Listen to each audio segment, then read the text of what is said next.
As we know, children mimic our behaviors, right? So, do you remember your mom saying, do as I say, not as I do? However, it doesn't really work that way, does it? Children do what they see us do. If we're not taking good care of ourselves, our children will pick up these negative behaviors towards themselves, right? If you are in a toxic relationship and your children see you put up with abuse day in and day out, they are going to grow up too and accept that as normal and equate that as love. So, what a better time to set up our children for success than right now by teaching them self care. Okay, so why do you want to teach your kids self care? It's very important that you set examples for your children. If anything happens in their little worlds, they look to you for tools on how to deal with life stressors that come their way.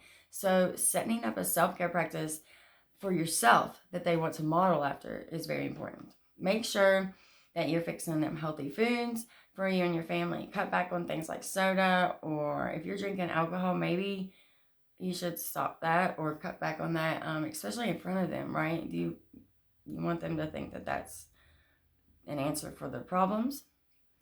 Um, if you do, you know that's whatever. But wouldn't you rather your children look for healthy things to cope with stress than something negative and toxic, right?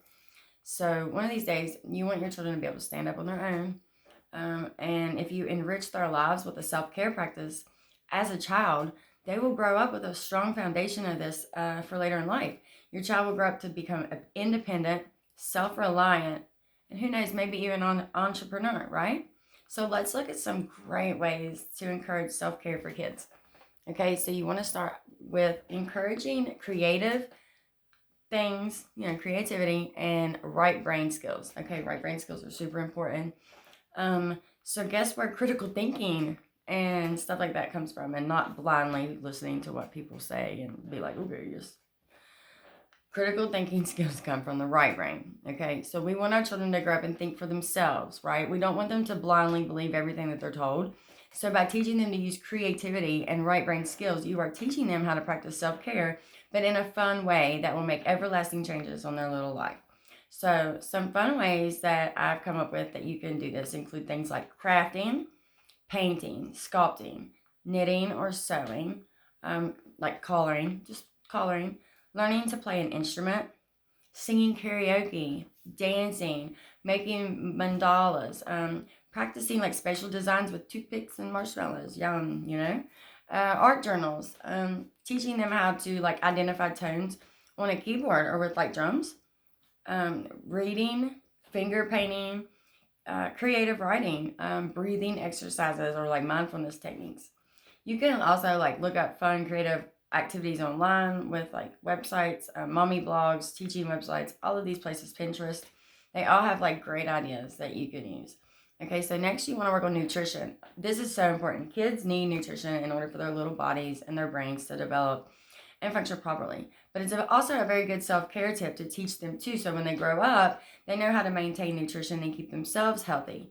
Like your mental health is determined sort of, a lot by like what you eat, okay? Especially when they're little, with excitotoxins and such. So it's very important to reduce processed foods, foods high in sugar, and foods that cause a bunch of acidity in the body. These things will decrease your mental health and well-being. Instead, you want to give your children some life force foods, right? Raw foods that are in the same state that you find them in, like plants and vegetables and like real local fresh meat. Um, the issue is that kids are also like they're chemically composed different than everybody else. So what works for one child might not work for another. And so if you see maybe something that your kid eats and it makes them kind of drowsy, maybe try something else. So like broccoli might work for one kid, but it might not work for the other. You have to pay attention to the energy levels of your kids after they eat things. In the description box below, I will include a link about 6 of the most dangerous excitotoxins to be on the lookout for in your kids' foods. It's kind of an older article, but there's definitely probably more that's not listed in there that you really need to watch out for in foods. Okay, so next I want to talk about yoga and qigong, or just any kind of exercise, right? So yoga and exercise can increase flexibility, balance, coordination, help develop concentration and focus skills, boost self-esteem, boost confidence, and increase the mind-body-soul connection. This is really good for children to release dopamine in the brain naturally instead of, using artificial dopamine hits like tablets. Cosmic Kids Yoga is a great YouTube kids channel for yoga. Okay, so next you want to teach them to connect to nature. I can't stress this enough. Get your kids outside, going barefooted. If they get super upset, make them go outside and have them hug a tree. They will come back healthy and happy, and you'll be like, how did that happen? And that's because connecting to nature is great for kids. Let them go outside and look in the woods and tell you what, see if they can name trees and plants and mushrooms. It's just wonderful. That's what they used to teach kids in school, before public school education system became a thing. They taught kids to name plants and stuff like that. If you look in the old books, you can find all that. Okay, so next you want to teach meditation. With little kids, you want to start like 5 minutes, and then you can increase as they go along. If they're not into that, try mindfulness. Mindfulness, you can find tons of videos for mindfulness online. And music works wonders for kids as a mindfulness tool. Teach them how to play an instrument or just let them wing it. Kids can feel vibration in music a little more than some adults can. They haven't got disconnected yet. Okay, so there you have it. It's very important to teach our youngins how to practice self-care. So that way they carry these into their adult life. Don't you wish that you were taught self-care as a kid, and maybe that would have saved you from a bunch of emotional turmoil, right?